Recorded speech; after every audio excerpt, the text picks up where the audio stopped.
네, 이번 시간은 B2B 세일즈 제20강, 스타트업의 세일즈에 대해서 알아보도록 하겠습니다. 저는 가천대학교 김진환 전문교수입니다.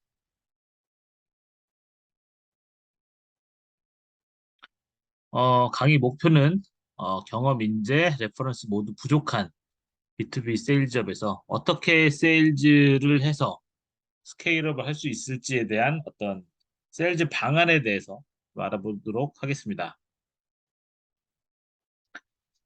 먼저 왼쪽 표를 한번 볼게요. CB 인사이트에서 조사한 스타트업이 실패하는 이유, 망하는 이유에 대한 내용이었죠. 굉장히 이게 우리나라에서도 굉장히 좀 유명하게 많이 회자가 됐는데요. 첫 번째는 이제 시장에서 원치 않는 제품을 출시했다. 그래서 창업자들은 이게 시장에서 먹힐 거라고 생각을 했지만 실제 시장에서는 이런 걸 왜 우린 뭐 필요 없는데 이런 제품이 많이 나왔다라는 거죠.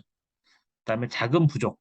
자금 부족의 이유는 여러 가지가 있을 수가 있을 것 같아요. 뭐 자본금이 애초에 적어서 투자를 못 받아서 일 수도 있고, 혹은 제품과 서비스를 출시를 했는데 역시 시장이 원치 않아서 매출이 나지 않아서 자금이 부족할 수도 있는 거죠. 그리고 팀원 구성 문제. 그다음에 경쟁사가 많아서 경쟁에 뒤처져서 가격이나 원가가 판매가에 비해서 높아서 비즈니스 모델이 안 좋아서 마케팅이 부족해서 고객이 선호하지 않아서 여러 가지 이제 문제가 이제 있는 걸로 이렇게 나왔고요. 오른쪽은 이제 스타트업의 애로사항에 대해서 설문조사를 한 결과예요. 그래서 창업 과정과 운영 과정에서 처음에 만들었을 때, 그다음에 회사를 또 돌리고 있을 때 어떤 부분이 애로사항이 있느냐라는 질문을 했을 때 자금 부분이 제일 많았습니다. 자금, 그다음에 인력, 뭐 기술, 경영, 뭐 정책 뭐 이런 부분이 있었는데 전반적으로는 이제 돈 문제가 가장 크다라는 거죠. 사실은 당연한 이야기입니다. 스타트업이 뭐큰 자본금을 갖고 시작을 했을 리도 없고요. 그다음에 스타트업의 어떤 정의상 기존에 있는 시장, 기존의 제품을 내놓는 게 아니라 새로운 시장을 창출하고 새로운 어떤 혁신적인 기술을 통해서 제품이나 서비스를 만드는 거기 때문에 자금이 많이 부족한 부분이 있어요. 한편으로 이제 세일즈 관점에서 보면은 어, 그런 새로운 제품이나 서비스를 갖고 매출을 내기 좀 어려운 부분이 있어서 그게 다시 또 이제 자금을 어렵게 만드는 요인이 되기도 합니다. 그래서 B2B 세일즈, 뭐 B2C도 있고 B2B도 있죠. 근데 이제 B2B를 우리가 이제 다루고 있으니까 B2B 세일즈에서 스타트업 부족한 건 뭐냐? 왼쪽 위에 보시면은 어떤 어떤 기업에서 우리가 우리 제품을 사고 있어요라고 이야기를 하면은 사실 이야기하기가 굉장히 좀 편하죠. 잠재 고객사 담당자가 확인할 수도 있고 어떤 마음의 안정이 있습니다. 이게 스타트업 제품이라는 게 아무래도 조금 불안해요. 왜냐면 회사가 망할 수도 있고 그러면 AS가 안 될 수도 있고 계약을 했는데 공급이 제대로 안 될 수도 있고 여러 가지 불안 요소가 있는데 그럼에도 불구하고 믿을 만한 대기업이나 믿을 만한 회사에 공급을 하고 있다라고 하면은 그거 자체가 어떤 세일즈 포인트가 되기도 합니다. 오른쪽 보시면 스타트업에 웬만하면 세일즈 담당자가 없는 경우가 많아요. 특히 작은 데일수록 어느 정도 규모가 갖추어지면 세일즈 담당자, 세일즈 부서, 그다음에 뭐 C레벨급에서 세일즈 담당자가 생기기도 하는데 그렇지 않고 작은 기업 같은 경우에는 CEO가 직접 세일즈맨이 되는 경우가 대부분이죠. 그러다 보니까 당연히 뭐 어떤 경험, 세일즈 경험, 그다음에 세일즈 노하우, 방법론 이런 거에 대해서 아는 경우가 많지가 않습니다. 특히 이제 어떤 기술 기반 창업 같은 경우에는 기술 기반 창업하는 C레벨 담당자들이 대부분 엔지니어 출신인 경우가 많아요. 그분들이 세일즈를 해봤을 리는 만무하죠. 네, 그러다 보니까 역시 많은 좀 어려움이 있는 경우가 많습니다. 공공기관이 이제 우리나라에서 스타트업이나 중소기업을 돕기 위한 어떤 지원 프로그램을 굉장히 많이 하고 있어요.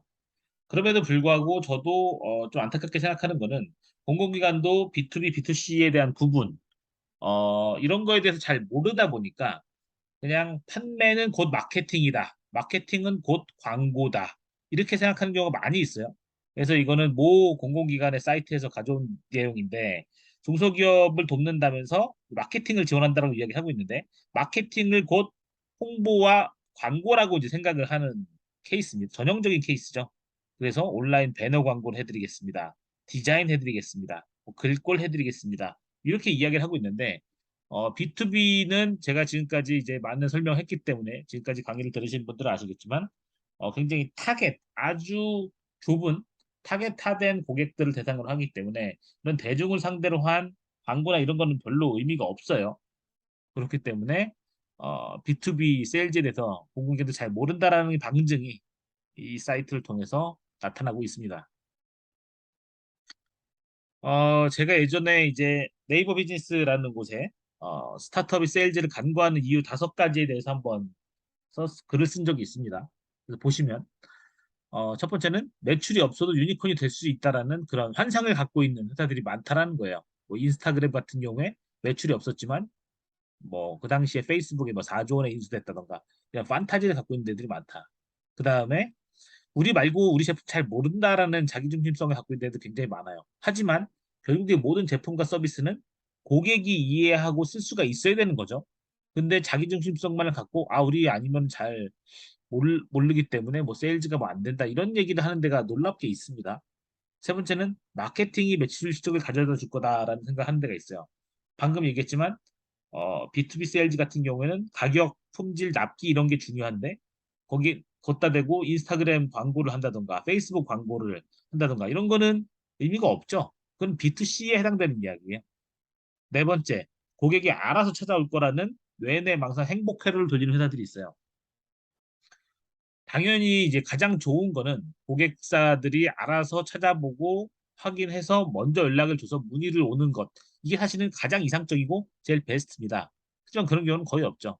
회사가 세워졌는지 안 세워졌는지도 모르는 경우가 대부분이고, 그 다음에 과연 이 회사가 믿을 만한지 아닌지 역시 모르죠. 그런데 어떤 제대로 된 세일즈 노력을 하지 않고 저렇게 알아서 왜 연락이 안 오지? 이렇게 생각하는 곳들이 굉장히 많다라는 겁니다. 특히 대기업에 계셨던 분들이 이런 현상이 조금 더 심한 경우가 많이 있습니다. 마지막으로는 세일즈를 이제 기피하는 분위기도 있습니다. 스타트업 같은 경우에는 뭐 기획자, 뭐 개발자, 뭐 디자이너 이런 사람들이 있는데 이런 사람들도 직원들이 많지 않기 때문에 본인들도 본인들 지인들에게 본인들의 회사가 생산하는 제품과 서비스를 홍보하고 알리고 세일즈에 도움이 될 수 있도록 해야 되는데 그렇지 않은 경우가 많이 있어요. 나는 그냥 개발만 하면 되지. 나는 디자이너인데 이런 식으로 하고 있어서 전반적으로 세일즈를 다들 기피를 하는 현상들이 많이 벌어지고 있습니다. 그렇다면 어떻게 해서 해야 될 것이냐? 왼쪽 아래 사진은 이제 베스핀 글로벌의 이한주 지금 회장이고 오른쪽은 이한주 회장의 아버님이시죠. 삼성전자의 이제 사장까지 하셨던 분인데 베스핀 글로벌의 첫 고객사가 삼성전자라는 거는 상당히 알려지진 않았지만 굉장히 중요한 포인트입니다. 이한주 회장이 결과적으로는 아버님의 어떤 인맥을 상당히 도움을 받았다라고 이렇게 추론을 할 수가 있는데 뭐 나쁜 건 아니에요. 당연히 가질 수 있는 모든 자원을 이용해서 유명 기업과의 거래를 터야 됩니다. 무조건 B2B에서는.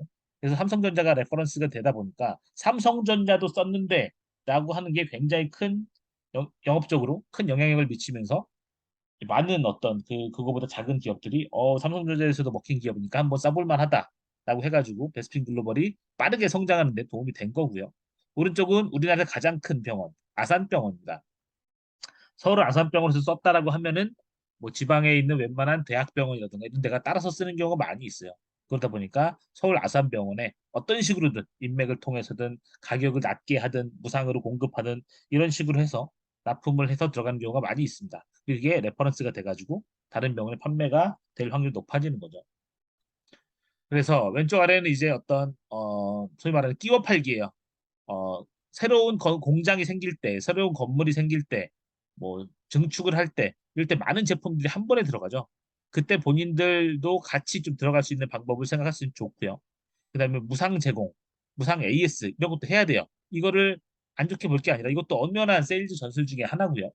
그다음에 유명한 곳, 아까 말씀드렸지만 뭐 삼성전자, 뭐 병원 중에는 뭐 서울대병원 이런 곳에 무상으로라도 넣어서 그걸 기사화라도 할 수 있으면 그게 결과적으로는 굉장히 훌륭한 세일즈 전술이 됩니다.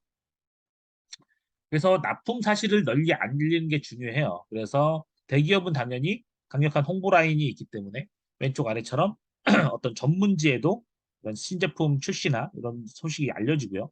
오른쪽 이 사진은 사실 어떤 지역 신문에 나온 내용이에요. 그래서 두부를 위한 콩을 공급하게 됐다라고 해가지고 이렇게 사진을 찍어서 지역 신문을 낸 겁니다. 이게 실제 어떤 기사의 일부고요. 그렇기 때문에 이런 걸 통해서 우리 콩이 어디에 두부 공장에 납품이 되었습니다. 우리 믿을만 합니다. 라는 거를 레퍼런스를 할 수가 있는 거예요. 그래서 꼭 메이저 언론사가 당연히 스타트업을 다룰 확률이 낮기 때문에 마이너 언론사랑 상관없기 때문에 이런 어떤 기사화 그다음에 어떤 명확하게 이런 레퍼런스나 어떤 증거를 남기는 작업이 필요하다는 거죠. 그리고 또 하나는 이런 방식도 있어요. 신규 어떤 기술 기반 스타트업 같은 경우에는 논문, 특허, 수상 같은 걸 통해서 인정을 받는 게 중요한 거죠. 왜냐면은 그렇지 않고서는 어떤 어필하기가 굉장히 좀 어렵습니다. 그래서 뭐 루닛은 이미 상장을 했지만 세계적인 어떤 인공지능 학회에 뭐 5% 이내 논문에 선정이 되었다. 카카오 엔터프라이즈도 비슷하게 AI 논문을 많이 이제 등재를 했고요. 그다음에 글리넷이라고 하는 이런 한국인 설립한 미국 스타트업 같은 경우에는 이제 국제 특허, 이 특허도 굉장히 이제 중요한 포인트로 보는 경우가 많이 있습니다. 그런가 하면 수면 유도 밴드 같은 경우에는 해외에서 수상, 국제 인증을 받아서 역시 이걸 통해서 기사화도 되고 이런 걸 통해서 어떤 잠재적인 고객사로부터 인정을 받을 수가 있는 거죠. 그래서 생존법을 이제 구체적으로 말씀드리면 아까 말씀드렸지만 창업자가 일단 제1의 세일즈맨이 되어야 됩니다. 그리고 본인만 세일즈만 마인드를 갖추는 것뿐만 아니라 매출이 올라야 결과적으로는 기업 가치도 올라간다는 점을 직원들한테 전파를 해서 직원들도 어떤 세일즈 마인드를 갖고 본인들의 회사 제품 서비스를 알릴 수 있도록 해야 됩니다. 그리고 이거는 가장 어떤 프랙티컬하면서도 가장 현실적으로 안 되는 부분인데요. 전화를 하루에 20통씩 돌리라는 거예요. 이거 세일즈포스 자료인데요. 이메일을 확인할 확률은 0.03%인데 전화를 받을 확률은 8.21%, 270배가 넘습니다. 이메일은 쉽고 편하지만 응답이 잘 안 오죠. 그렇기 때문에 기존 고객이든 가망 고객이든 도와줄 사람이든 여기에다가 하루에 20톡씩 전화를 해서 우리 제품 어때요? 한번 테스트 한번 해보실래요? 잘 사용하고 계신가요? 소개해 주실 분 없으신가요? 어떤 계획 있으신가요? 이런 거를 물어봐야 된다는 거죠. 이게 말은 쉽지만 제일 안 되는 부분인데 스타트업에서 매출이 안 나는 C레벨 관계자시라면 이 하루에 20통씩 전화를 해보는 작업을 꼭 해보시기를 권장해 드리도록 하겠습니다. 네, 오늘 강의는 여기서 마치도록 하겠습니다. 경청해 주셔서 감사합니다.